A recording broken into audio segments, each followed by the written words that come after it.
साथियों नमस्कार। इलाहाबाद में इस समय महाकुंभ है और दुनिया के विश्व के जो प्रसिद्ध लोग हैं वो तमाम लोग त्रिवेणी मतलब संगम में डुबकी लगाने के लिए दुनिया के अलग अलग देशों से इलाहाबाद संगम में पहुंच रहे हैं। और अभी तक चूंकि पर डे जब हम बात करते हैं तो 1 से 1.5 करोड़ लोगों की संख्या जैसे सरकार बताती है ऐसे लोग इलाहाबाद संगम में पहुंच रहे हैं। और एक बड़ी सबसे महत्वपूर्ण बात यह है कि पश्चिम उत्तर प्रदेश के, हालांकि उत्तर प्रदेश सरकार में पूर्व मंत्री रहे सुनील भराला जी, जो राष्ट्रीय परशुराम परिषद के अध्यक्ष भी हैं, एक इस तरह का जो ऐतिहासिक काम किया है। लगभग 2 लाख वर्ग फुट एरिया में वहां उनका एक शिविर लगा हुआ है और उस शिविर में देश के जो तमाम लीडरशिप है, तमाम बड़े नेता हैं, चाहे लोकसभा अध्यक्ष हो, चाहे उत्तर प्रदेश के मंत्री हों, चाहे उत्तर प्रदेश भाजपा के कार्यकारिणी के पदाधिकारी हों, चाहे सामाजिक कार्यकर्ता हों, पश्चिम उत्तर प्रदेश से जो बड़ी संख्या में लोग संगम में स्नान करने के लिए जाते हैं। क्योंकि बड़ा शिविर है और पश्चिम उत्तर प्रदेश के लोगों के लिए इतनी बड़ी व्यवस्था सुनील भराला ने वहां की है जिसे देखकर लोग बड़े हैरत में हैं। अभी अगर 2 दिन पहले के वाक्य की बात करूं तो उत्तर प्रदेश के चूंकि मंत्री हैं मुजफ्फरनगर से कपिल देव अग्रवाल, जब वो पूरे काफिले के साथ जाते हैं तो वहां इतनी भीड़ में उनके लिए सबसे महत्वपूर्ण और सबसे मुफीद वही शिविर होता है। तमाम जब सरदाना के पूर्व विधायक संगी सोम की बात करते हैं तो वो भी वहीं आश्रम में बैठते हैं। इसके अलावा लगातार उस शिविर में लगातार जो बड़े बड़े महंत हैं, जो बड़े विचारक हैं, जो बड़े कथावाचक हैं, उनके द्वारा कथा का वहां आयोजन किया जा रहा है। लगभग 850 लोगों के रुकने की उस शिविर में व्यवस्था है। देश के जो बड़े महामंडलेश्वर हैं, तमाम लोगों का वहां आना जाना है, देश के बड़े मंत्रियों का वहां आना जाना है। और जब हम बात करते हैं वहां लोगों के भंडारे की, तो चूंकि ये एक इतिहास भी बनाया है राष्ट्रीय परशुराम परिषद के अध्यक्ष सुनील भराला जी ने, वहां एक ऐसा इतिहास बनाया है। क्योंकि ये महाकुंभ जब हम शास्त्रों की बात करते हैं, महामंडलेश्वरों की बात करते हैं, जो विशेषज्ञ हैं ज्योतिष के, वो कहते हैं कि 144 साल बाद ये महाकुंभ का योग आया है। और इस महाकुंभ में एक इतिहास रचा है सुनील भराला ने, जो परशुराम परिषद के अध्यक्ष हैं। लगभग 3 से 5 हजार लोगों की वहां लगातार खाने की व्यवस्था है। पश्चिम उत्तर प्रदेश से उनके कार्यकर्ताओं द्वारा, जो परशुराम परिषद के पदाधिकारी हैं, उनके द्वारा लगातार कई गाड़ियों में जो खाने की सामग्री है, खाद्य सामग्री है, वो मेरठ से इलाहाबाद पहुंचाई जा रही है। और लगभग 33 दिन लगातार हो चुके हैं अभी तक शिविर में लगातार भंडारा करने की, और वहां पूरे देश के लोगों का आवागमन है।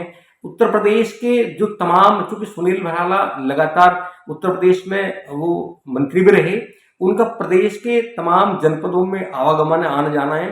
तो तमाम लोग उस शिविर में चूंकि रुकते भी हैं और वहां शिविर में ठहरने के बाद अपने बैग रखने के बाद फिर संगम की ओर प्रस्थान करते हैं, गंगा स्नान करके आते हैं, वहीं जलपान करते हैं, वहीं भोजन करते हैं।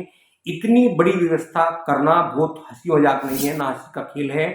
रियल में एक इतिहास रचा है परशुराम परिषद के अध्यक्ष सुनील भराला ने, कि चूंकि अब इसका अंदाजा आप लगा सकते हैं कि 2 लाख वर्ग फीट में जो पूरा शिविर लगा हुआ है, उसमें लंबा शिविर लगा हुआ है। शिविर के अंदर वहाँ चारपाई की व्यवस्था है, वहाँ गद्दों की व्यवस्था है, और वहाँ टोटल कुछ ऐसे भी वहाँ रूम बनाए गए हैं जिसमें महामंडलेश्वर, इसके अलावा जो वीआईपी लोग हैं वो वहाँ कुछ समय के लिए ठहरते भी हैं, बैठते हैं।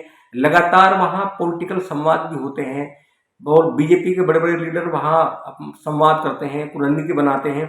और जिस तरह लगातार 33 दिन तक वहाँ भंडारा चल रहा है, ये अपने आप में इतिहास है। और ये इतिहास में दर्ज हो गया कि भगवान परशुराम के नाम पे इतना बड़ा शिविर, हमें लगता है कि अभी तक संगम के तट पर किसी ने नहीं लगाया। ऐसा काम किया है परशुराम परिषद के अध्यक्ष सुनील भराला ने।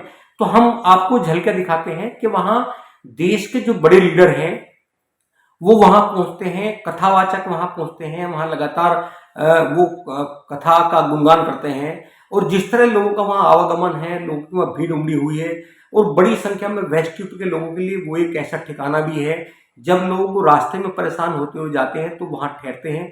ठहरने के बाद वहां सुकून सा महसूस करते हैं।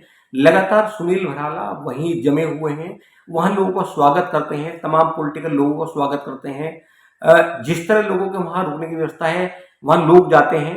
तो हम अभी कुछ आपको वो सब उन नेताओं के संवाद वहाँ दिखाते हैं। कथावाचक वहाँ जिस तरह कथा कर रहे हैं, अभी आपने देखा होगा लोकसभा अध्यक्ष ओम बिरला साहब शिविर में जाते हैं और फिर सुनील भाला के साथ वो संगम में डुबकी लगाते हैं।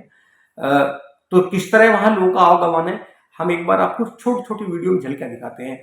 साथियों, एक बार आप चैनल को सब्सक्राइब कीजिए, वीडियो को शेयर कीजिए और सराहना करिए इतना अच्छा काम करने की सुनील भाला की। वो परशुराम परिषद के अध्यक्ष हैं। जब उन्होंने वहां शिविर का शुभारंभ किया तो 51 फुट ऊंची भगवान परशुराम की एक प्रतिमा लगाई, क्योंकि बहुत सारे लोगों के मन में भगवान परशुराम को लेके अलग अलग तरह की बातें हैं।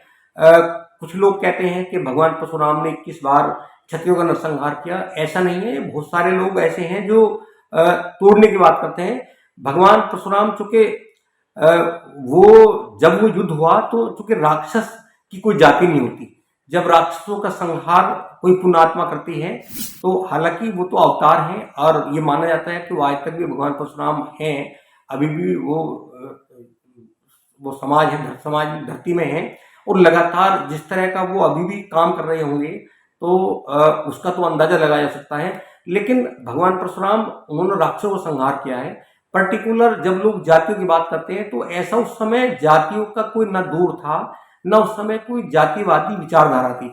उस समय सिर्फ वर्ण व्यवस्था थी, ब्राह्मण क्षत्रिय वैश्य शूद्र 4 लोग थे। जो जिस कर्म में काम करता है वर्णों के आधार पर ऐसा बांटा गया।